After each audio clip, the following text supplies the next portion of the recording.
Since Paul George committed to the Sixers, let's just say everyone hasn't been happy. Mm-hmm. Some people have been extremely critical.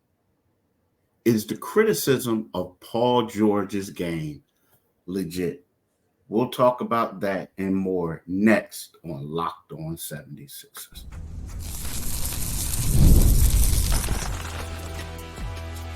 You are Locked On 76ers, your daily Philadelphia 76ers podcast, part of the Locked On Podcast Network, your team every day. Thank you for making Locked On 76ers your first listen every day. We are free and available wherever you get your podcasts and on YouTube, part of the Locked On Podcast Network, your team every day. Today's episode is brought to you by Gametime. Download the Gametime app, create an account, and use the code LOCKEDONNBA for $20 off your first purchase. Terms apply. Hello, I'm Keith Pompey, and this is my right-hand man, John Mitchell, and we are the co-hosts of Locked On 76ers.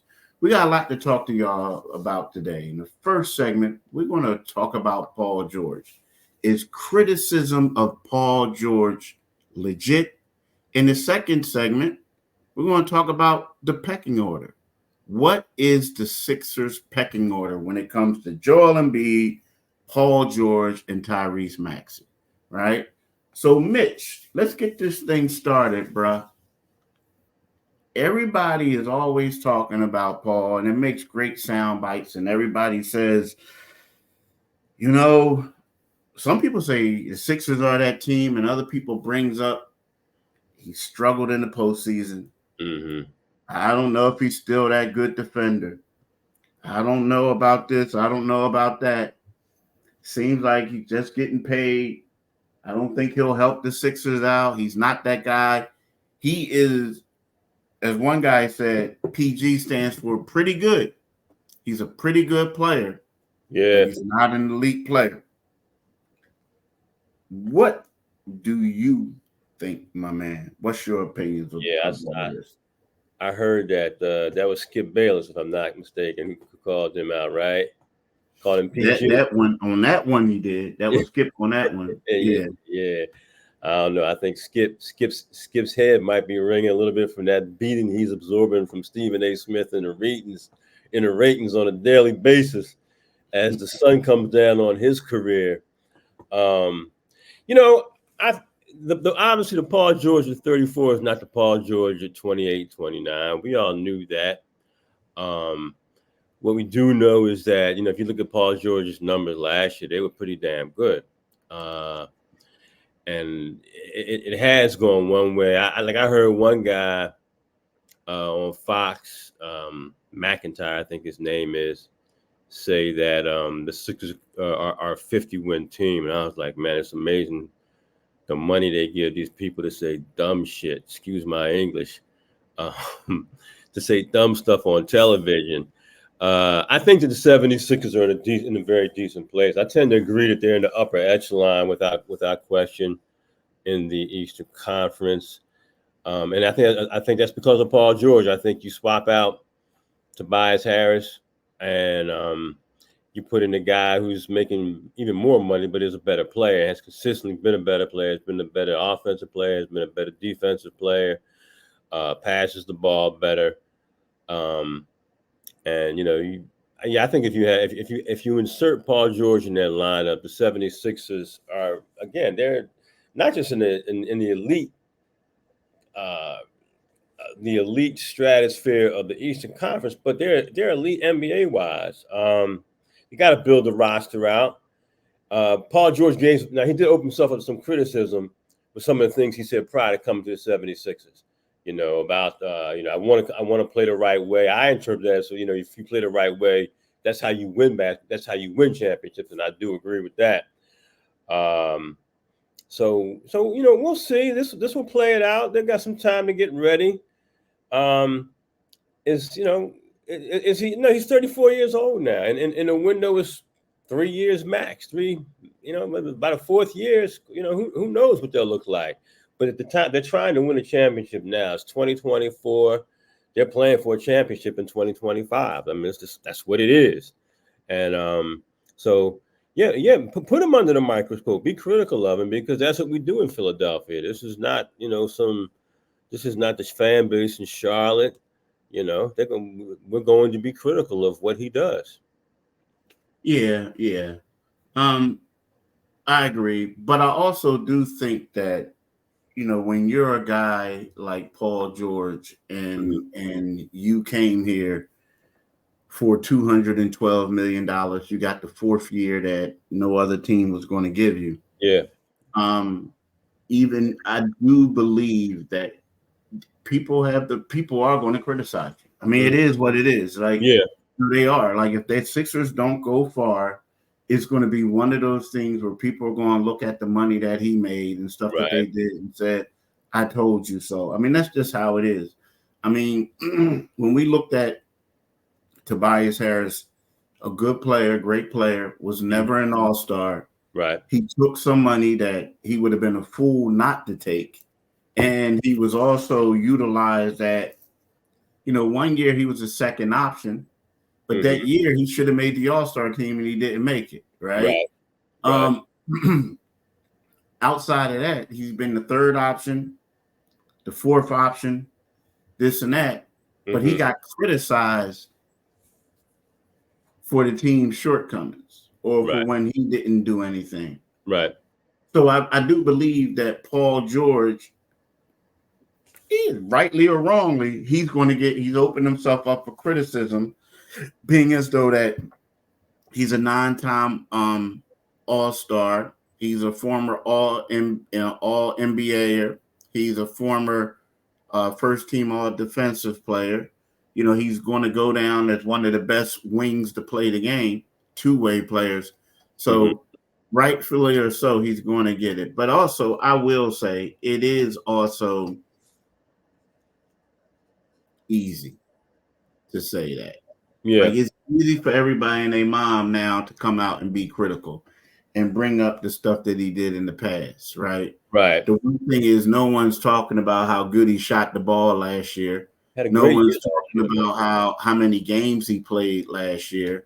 No one's talking about how well he meshes with teammates and how well he's adapts to taking the back seat to others at times. So, what I mean? Again, like you said, it can be the TV version of clickbait. Yeah. But at the same time, all I'm saying is, you got to be balanced. But I do know that, believe me, this is Philly. If they struggle or he struggles, it's going to be open season on him just because of the thing. Because he came out and said, I'm listening. I hear what people are saying. I'm motivated. Well, then people are expecting you to come out with guns a-blazing. But don't just come out with guns a-blazing in the regular season. You got to come out with guns a-blazing in the postseason too. Right. And you got to hit some of your targets. You just can't be shooting. Boo, boo, boo, boo, boo, boo, boo. You got to hit some targets, bro. Yeah. You got to hit it. So that's where they are. So I mean, let's be honest, man. This is not Oklahoma City. This is not Indianapolis. They are critical out there more so than people think. And it's definitely not Los Angeles, man. This is a city. When you come here and you play in this East Coast, the I-95 corridor, Philly, Boston, New York. You're going to be. People are going to criticize you. There are going to be expectations. You're in Los Angeles and you're across the way from the Lakers. You're second fiddle. Even if you do bring in a guy like Kawhi, Leonard. Paul George. If I'm not mistaken, didn't he wear an Allen Iverson jersey to the meeting with the Sixers? Yeah, that's all right. So that's one of the toughest guys in the history of this town, man. That's one of the toughest guys in the history of sports. If you're gonna rock his gear, please come here and knuckle up, man. Otherwise, you will open yourself for criticism, and that's the price you pay. Number one, with the money you're making, that's going to open you up to criticism. Listen, the great athletes who come to this city, the guys who fight like Brian Dawkins, the guys like Allen Iverson, they love playing for Philadelphia, and they're loved in the city. And he's going to have an opportunity to do that. But he's going to have to be there night in and night out. He's going to have to do all of those things. And we can talk about that a little bit more after we get back from talking about eBay Motors. Passion, drive, and patience. The formula for winning championships is also what keeps your ride or die alive. eBay Motors has everything you need to maintain your vehicle and level it up to peak performance. Superchargers, roof racks, exhaust kits, LED headlights, and more. Whether you're into speed, power, or style, eBay Motors has you covered.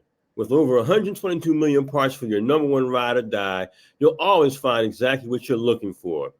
And with eBay Guaranteed Fit, your part is guaranteed to fit your ride every time or your money back. Because with eBay Motors, you're burning rubber, not cash. With all the parts you need at the prices you want, it's easy to make your car the MVP and bring home huge wins. So keep your ride or die alive at ebaymotors.com. Eligible items only, exclusions apply. eBay Guaranteed Fit only available. It's only to U.S. customers. So tell me, are you watching Fox Sports or ESPN on your TV all day long? Do you sometimes have to turn down the volume with all the shouting? Well, make the switch to Locked On Sports today, a free 24/7 sports streaming channel programmed for you every day to bring you the biggest stories without all the screaming. Locked On Sports today brings you can't-miss analysis, opinions, and news, streaming 24/7 on YouTube or the free Amazon Fire TV channels app, part of the Locked On Podcast Network. Your team each and every day. Do it today, people. Do it today. Definitely do it today. So look, man. So here's the deal, Mitch. So we talk about pecking order. We're talking about pecking order. So I can't do it to practice right. It doesn't sound right. Pecking order. Not the game. Not the game. Not the game. Pecking order. But anyway, so we talk about it. We think about it. And I think we probably agree on this. If I have a pecking order, the number one has to be the MVP. It's Joel Embiid, right? Obviously. Number two, I'm gonna have to go, and this is, I keep going back and forth. I really do, just because of PG's resume and everything. But with PG being 34 and Maxey having the ball in his hand, PG's gonna handle too. But as of today, right now, today, on Friday, July the 5th, I'm going to have to say that Maxey is number two. And I think PG is the third in the pecking order, right? But that doesn't mean that PG is less important. I feel like PG is going to bring a lot of different things to the offense. And to the team. Defensively, I think he's going to, be an upgrade. Then DeAnthony Melton, Tobias Harris, this and that. And when you think of the way that they're utilizing him, you look at PG and you say, okay, you got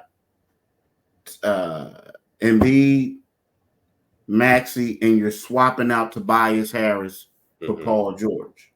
Right. Which is a pretty good upgrade, a major upgrade. Hey, that's an eBay Motors upgrade. That's an eBay Motors upgrade. So with that being said, I feel like everything's going to work out. I feel like he's going to get his points. He's going to play deep, get his steals. He's going to get deflections. He's going to do a lot of different things. But to me, that's what I have in the pecking order. Yeah. I would love to be able to push back on you, but I can't. I mean, I obviously Joel Embiid is, is going to be your guy. I mean, because he's Joel Embiid. Maxey, I think Maxey is as good as he was last year. I think Maxey is really scratching the surface on how good he's going to be. I think his 3-point shot is going to be improved just by looking at his career trajectory and where it's going. And I think Paul George, I think one thing with Maxey, and I like this about him because it shows he was not only raised right on and off the court, but he will show the deference to an elder. And what I mean by that, I think that his growth was somewhat slowed when James Harden was here. I think he speaks very highly of James Harden. I can appreciate that because, like him or not, James Harden's had a Hall of Fame regular season career. And he's going to let PG come in and do his thing. And the one thing about this big three that I really like, as opposed to some of the other big threes, you look at Phoenix, man, and getting bumped in the first round the way they did last year with Booker, with KD and Bradley Beal. It just seems like they kind of they don't bring enough recipes, enough ingredients to the kitchen table, if that makes any sense, or to the to dinner.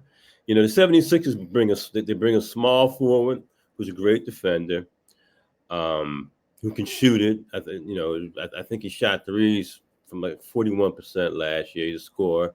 They bring a big man, who can do everything. I would like to see him play more in the post this year. Not overly excited because that's not the way. I get that that's not the way the game is played. But you have him at number one. You have Joel at number one. At number two, you have Maxey, who will work the chemistry out. And I think that Nick Nurse will figure out the chemistry quick because the pieces just fit together. You're not just like, I got three guys here who have made multiple All-Star games, blah, blah, blah. And that's Phoenix. You have pieces that at different levels on the court fit very well. And again, the only thing we need to have is health. Health as well for the 76ers. And we know who that speaks to more than anybody else. So if that's the pecking order, guys will have to, change their game a little bit, but I think the chemistry that makes basketball teams successful, I don't think that will be hard in achieving with those three. Nah, because I feel like, right now, again, and always for this thing to work out, someone has to make sacrifices. Mm-hmm. But I also think that based on PG's game, based on his ability to defend at an elite level. Now, he's getting older. There's some people saying he can't defend the way he did. That's what the critics are saying. But let's just say he can. See, the problem is when he was in with the Clippers, he was looked upon last year to defend and score. Yeah. So he was wearing himself out on both ends. But if you can play on this Sixers team where you're the third option offensively, and you can focus more on the defensive end and then possibly close out, right, games, you should have a little bit more energy. So whereas you're sacrificing your game offensively, it's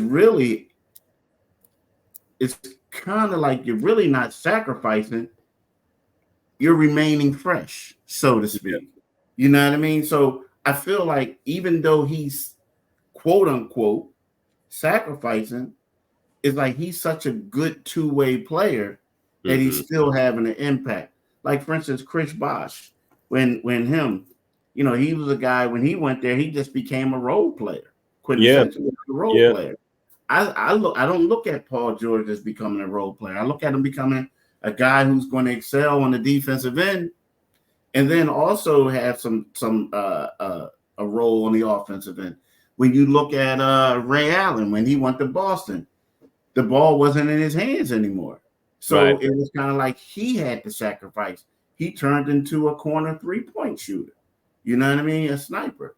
I don't see that with Paul George. So I feel like while we're saying he's a third option, I still see his imprint being on the game bigger than Ray Allen, bigger than the other guy I was talking about. So, I think that he'll do a good job. I feel like he'll be a good guy. But what I want to talk about Jared McCann when we get back. Okay. Just about, is there any concerns you have about his game on the next level?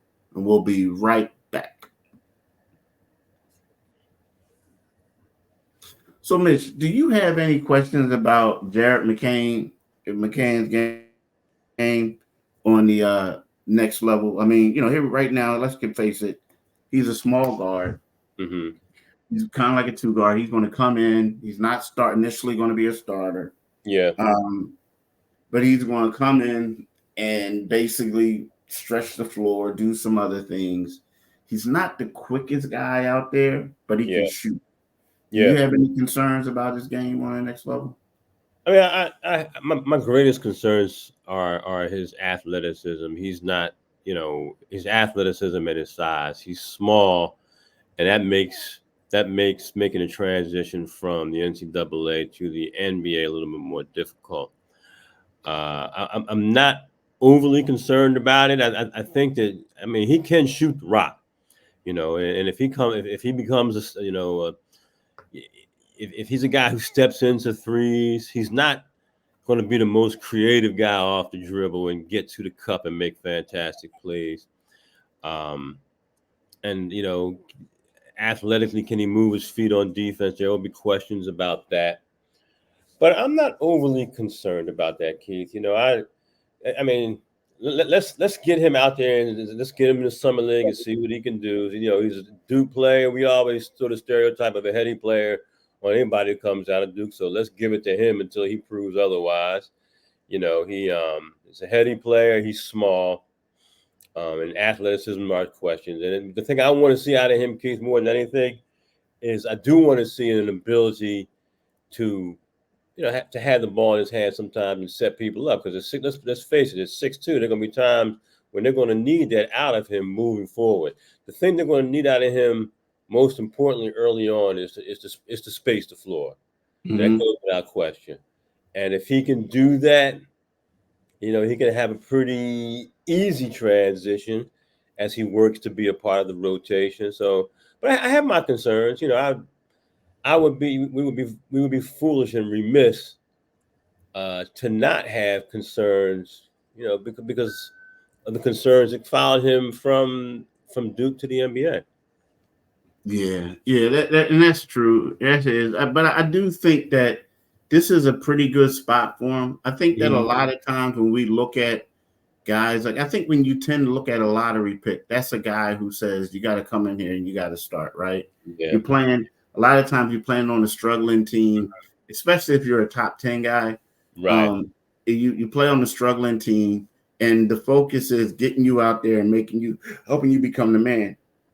For him, he's playing on a team that's trying to win the championship. So you look at him and you say, okay, right now, is he better than Kelly Oubre? Is he better than, whom else we're going to have out there, right? And you say at this stage, no, he's not. Right. Like, he may be a better shooter, but he's not better than them. Is he bigger, stronger, faster? No. So the role that he'll have is come in off the bench, stretch the floor. That's something that he can do. Like, you say to yourself, what is his NBA skill set at this time that can help the championship team? And that's what it is. Stretching the floor, doing things. So, and then he doesn't have that pressure to say, okay, I got to play him X amount of games. I got to do this. I got to do that. So I feel like that he'll be fine. I feel like that, let's face it, he went to Duke. He's a bright kid, right? I mean, you look at the TikToks, you hold a conversation with him, and you realize that, this guy, he's mature. He knows what he's doing. He has stuff going on for him. I feel like he'll be fine. But again, if he was with another team, you like, yeah. Now, again, are you going to put him on? Are you going to close out games with him? Put him on the top offensive players? So you got a guard? Nah, it ain't happening. But you give him a role and let's see what he can do. If he can hit shots, he's going to find a way to stay in the rotation. If he doesn't hit shots, then you might have a little bit of a concern with the guy. Yeah. You know what I mean? Yeah, his skill set is what they brought him here to do. You know, like you said, he's not going to be on the floor in the last 2 minutes guarding a 6'5" off guard.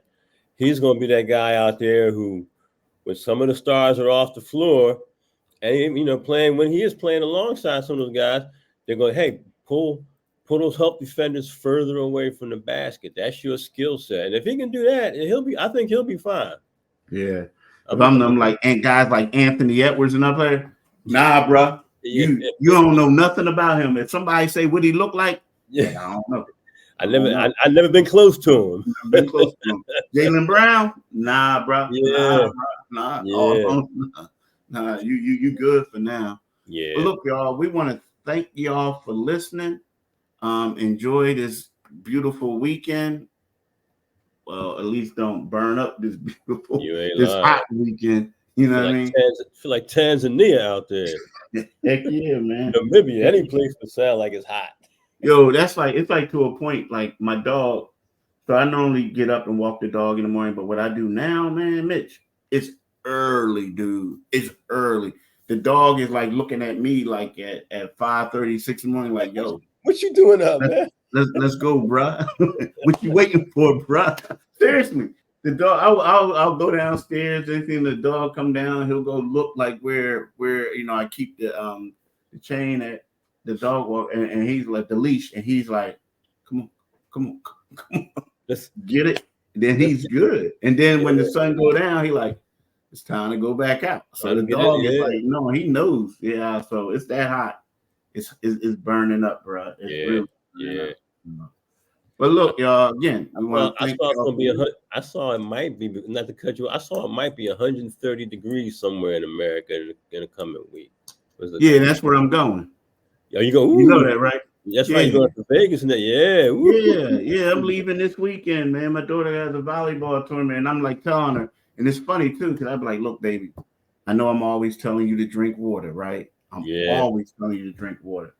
And yo, you have to do it. You have to, because like people don't realize, like, you go out there and then all of a sudden you like walk around, then you like, I don't feel right. And you realize, bro, you dehydrated out there. It's gonna be 130. Yeah. 130. Yeah, I'm not looking forward to it. I'm gonna be honest. I mean, I'm looking forward to seeing her compete. Yeah. But I'm not looking forward to being outside in it. Yeah. And I'm looking forward to all that. So we'll see what her team will do. But man, thank God they play that stuff indoors. But all right, man. We want to thank y'all. We want y'all to have a blessed weekend. Stay cool. Stay in the house unless you have to get out. Yeah. And we'll be back with y'all on Monday. Peace, y'all.